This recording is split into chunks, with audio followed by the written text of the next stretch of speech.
آج ہم ایک ایسی شخصیت کی کہانی پر بات کریں گے جن کی زندگی صبر، ہمت اور معاف کر دینے کی ایک زبردست مثال ہے۔ چلیں ایک لمحے کے لیے ذرا سوچیں، ایک ایسے انسان کے بارے میں جسے اسی کے لوگوں نے اتنی شدت سے رد کیا کہ ان پر پتھر برسائے۔ اور بات یہی نہیں رکی، آخرکار اسے اپنا گھر، اپنا شہر، اپنی سب سے پیاری جگہ چھوڑنے پر مجبور کر دیا گیا۔ اب سوال یہ ہے کہ اتنی اذیت کے بعد اس شخص کا رد عمل کیا تھا؟ کیا غصہ تھا یا بدلہ لینے کا جذبہ؟ نہیں، جواب تھا ان سب کے لیے ایک دعا۔ یہ کہانی ہے پیغمبر اسلام حضرت محمد صلی اللہ علیہ وآلہ وسلم کی، جن کی زندگی ہمارے لیے اخلاقی کردار کا ایک بہترین نمونہ ہے۔ تو آخر ان کی شخصیت میں ایسی کیا خاص بات تھی؟ اس کو سمجھنے کے لیے ہمیں ان کی زندگی کے اس دور میں جانا ہوگا جو نبوت کے اعلان سے بہت پہلے کا ہے۔ آپ مکہ میں پیدا ہوئے اور بچپن میں ہی والدین کا سایہ سر سے اٹھ گیا۔ اتنی مشکلات کے باوجود انہوں نے کبھی بھی اپنے حالات کا شکوہ نہیں کیا، بلکہ اپنی ایمانداری اور سچائی کی وجہ سے پورے معاشرے میں مشہور تھے۔ بلکہ سچ تو یہ ہے کہ ان کی اپنی قوم ان کے پیغام سے بھی پہلے انہیں الامین کہہ کر پکارتی تھی، یعنی وہ شخص جو سچا ہے اور جس پر بھروسہ کیا جا سکتا ہے۔ مگر اس سچائی اور امانت داری کا سب سے بڑا امتحان تو ابھی باقی تھا۔ یہ امتحان تب شروع ہوا جب انہوں نے اپنا پیغام لوگوں تک پہنچانا شروع کیا۔ 40 سال کی عمر میں جب آپ نے لوگوں کو ایک خدا کی عبادت اور سچائی اور انصاف کی دعوت دی تو جواب میں کیا ملا؟ شدید مخالفت، مذاق اور کھلی دشمنی۔ اس مخالفت کی ایک بہت ہی تکلیف دہ مثال طائف کے سفر میں ملتی ہے، جہاں لوگوں نے نہ صرف ان کی بات کو ٹھکرایا بلکہ ان پر اتنے پتھر برسائے کہ وہ شدید زخمی ہو گئے۔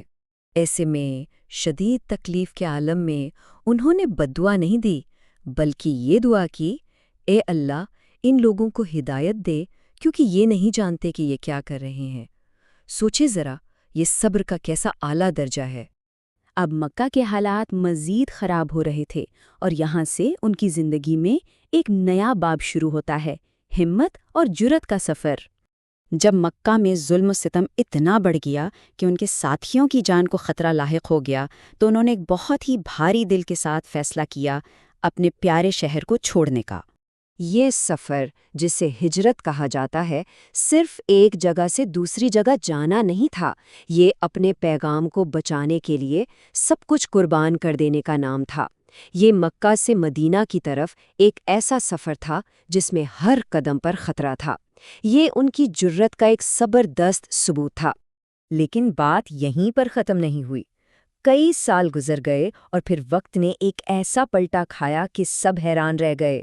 کئی سالوں بعد وہ مکہ واپس آئے، لیکن اس بار ایک پناہ گزین کی طرح نہیں بلکہ ایک فاتح کی حیثیت سے۔ اب طاقت ان کے ہاتھ میں تھی اور سامنے وہی لوگ کھڑے تھے جنہوں نے ان پر ظلم کیا تھا اور انہیں گھر سے نکالا تھا۔ وہ لوگ کیا سوچ رہے ہوں گے؟ یہی نا کہ آج بدلہ لیا جائے گا، سزا ملے گی۔ لیکن انہیں کیا ملا؟ سزا کی جگہ حفاظت، انتقام کی جگہ آزادی اور انصاف کی جگہ رحم۔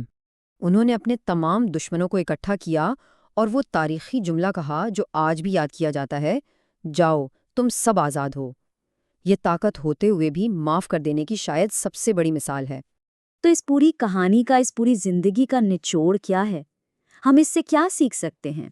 کچھ چیزیں بالکل واضح ہیں۔ ہمیشہ سچائی کا ساتھ دینا چاہے کچھ بھی ہو جائے، سخت ترین حالات میں بھی صبر سے کام لینا، بدلہ لینے پر قادر ہوتے ہوئے بھی معافی کا راستہ چننا اور ہمیشہ کمزوروں اور ضرورت مندوں کی مدد کرنا۔ ان کی زندگی ہمیں سکھاتی ہے کہ اصل طاقت جسمانی نہیں بلکہ اخلاقی ہوتی ہے، اور یہی اخلاقی جرأت ہمیں کسی بھی مشکل سے نکال سکتی ہے۔ ان کی زندگی ہمدردی اور رحمدلی کا ایک مکمل نمونہ ہے، لیکن سوال یہ ہے کہ کیا ہم اس نمونے پر عمل کر رہے ہیں؟ یہ ایک سوچنے کی بات ہے۔